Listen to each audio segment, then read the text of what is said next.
On June 18th, Kerensky ordered the army to renew the war against Germany.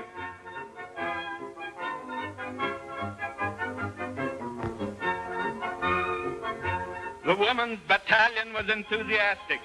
Mrs. Pankhurst, British suffragette touring Russia to promote the war spirit, was doubly enthusiastic. But the workers protested with riots in the streets. Battalions of workers armed and drilled by the Bolsheviks threatened the government like an army.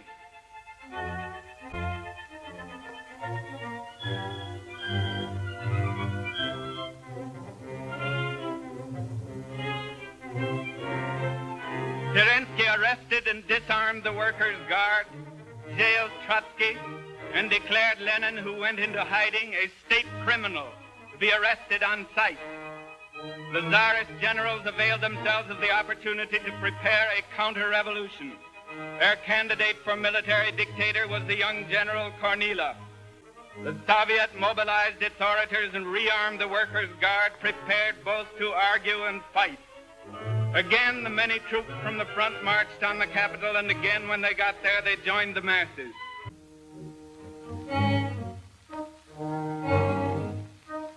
Agitation for land, bread, peace, and a Soviet government is rife in the army. In the Navy, the Bolsheviks are gaining still faster, for sailors are always more quick to revolt than soldiers. The Kronstadt sailors were the shock troops of the Bolshevik Revolution. Dubenko, the Bolshevik sailor, president of the Soviet of the Baltic Fleet. In the country, Lenin's agitators are advising the peasants to form Soviets and seize the estates of the landlords, and they are taking the advice. Released from prison in September at the demand of the workers and soldiers, Trotsky is elected president of the Soviet. Trotsky to the Soviet in early October. The bourgeois press accuses me of signing an order on the Sestroresk factory for 5,000 rifles. Yes, I signed it. And the Soviet will continue to organize and arm the Workers' Guard. The city is plastered with revolutionary and counter-revolutionary placards heralding the vote for the Constituent Assembly. Lenin, distrustful of parliamentary elections, is demanding an insurrection. All Petrograd knows that Lenin has set the date for an insurrection and that Trotsky is organizing an insurrection. And moreover, they know the date. Petrograd is quiet because it is waiting for the riots to begin. But there were no riots. The government buildings were quietly occupied by disciplined detachments of armed soldiers and sailors. The Winter Palace was captured with little fighting on the night of November 7th, 1917. And the next morning, a message was broadcast to all warring governments, inviting them to discuss terms of peace, and the command issued to the army on all fronts, fraternize with the enemy. This is the beginning of the end of the World War. On the same morning, provisions were distributed to the people, and a decree was adopted abolishing without indemnity and forever the landlord's property in the Russian land. The first task of the new government was to negotiate a formal peace with Germany. Soviet peace delegation, headed by Adolf Joffe, arrives at Brest-Litovsk. Trotsky himself, as foreign minister, soon came to Brest-Litovsk to conduct the negotiations. Finding the German terms intolerable and believing Germany on the verge of revolution, he declared the war at an end but walked out, refusing to sign the peace. The only walkout of its kind in history. Immense anti-war demonstrations in Germany followed, as Trotsky had hoped. But the demonstrators were shot down.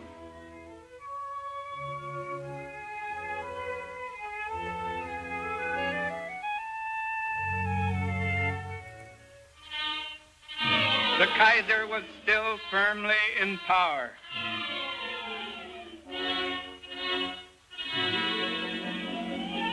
Guided by his generals, Hindenburg and Ludendorff, he renewed the advance against Russia. A majority of Lenin's Central Committee wanted to fight, but Lenin insisted on signing the peace, and by sheer force of will, personality, and cold reason, compelled it. His resolution and composure could not be daunted by a little thing like a treaty of peace. But the whole world was against the Soviets.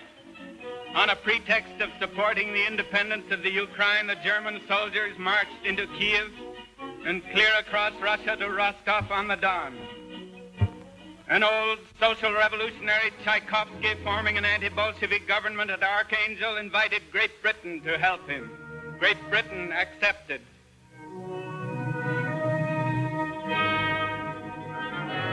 Tchaikovsky also, through our ambassador, Francis, invited the Americans. And they accepted.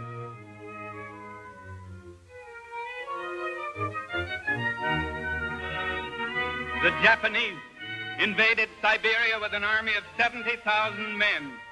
The Japanese battleship Hizan in the harbor of Vladivostok. Japan invited President Wilson to join her, and Wilson agreed to send a few thousand troops. The American battleship South Dakota in the harbor of Vladivostok.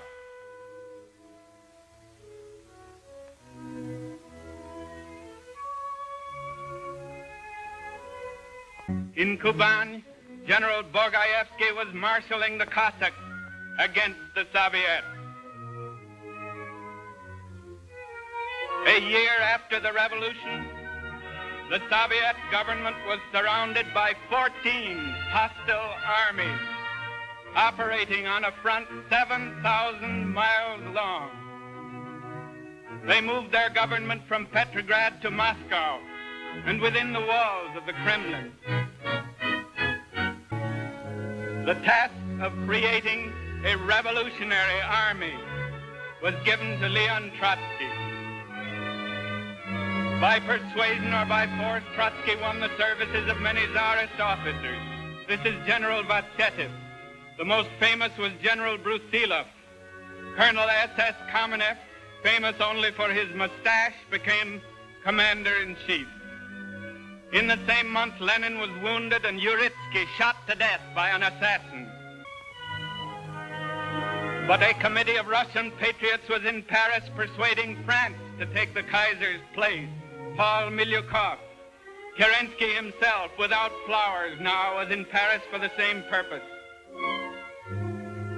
Clemenceau sent a French army into the Ukraine to help fight against the Soviets. The Allied premiers, Lloyd George, Clemenceau, Wilson, and Orlando, assembled at Versailles to rearrange the world, notified Kolchak of their support against the Soviets.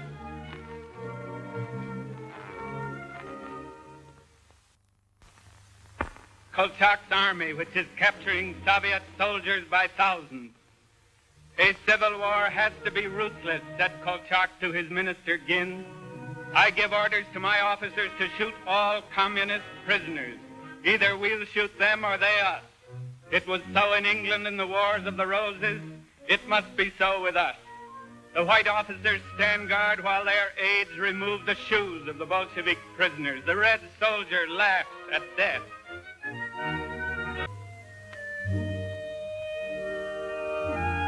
The head of a local monastery comes out at the invitation of Kolchak's officers to bless the troops and bid them Godspeed against the Soviets.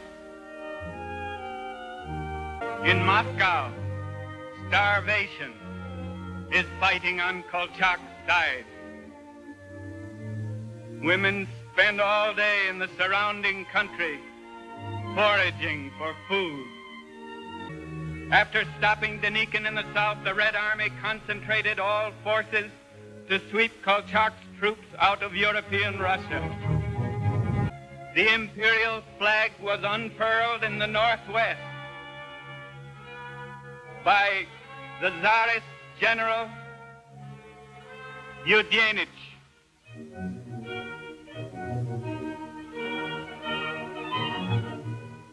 He was a faded and passive man, said Milyukov,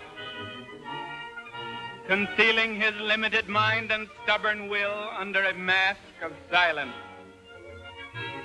Nevertheless, he assembled in Estonia the flower of the Tsar's armies, one officer to every 8 men.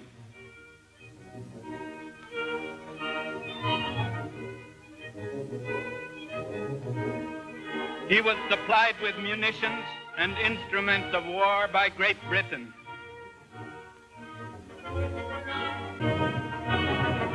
On October 17th, 1919, Eugenich's army started for Petrograd. In 16 days, they took Tsarskoye Selo and dug in 20 miles from Petrograd. Lenin thought it might be wise to abandon the city to Eugenich, but Trotsky insisted on defending it and carried the Central Committee, military order, red soldiers, commanders, commissars. Tomorrow decides the fate of Petrograd. We retreat no farther. All measures have been taken. The victory is prepared. Forward to the attack. Death to the hirelings of foreign capital. Long live Red Petrograd. Leon Trotsky. Trotsky mobilized the entire male population of Petrograd as a white officer. In 4 days, the red troops were in Tsarskoye Selo. In 18 days, the army of Eugenich was in full flight.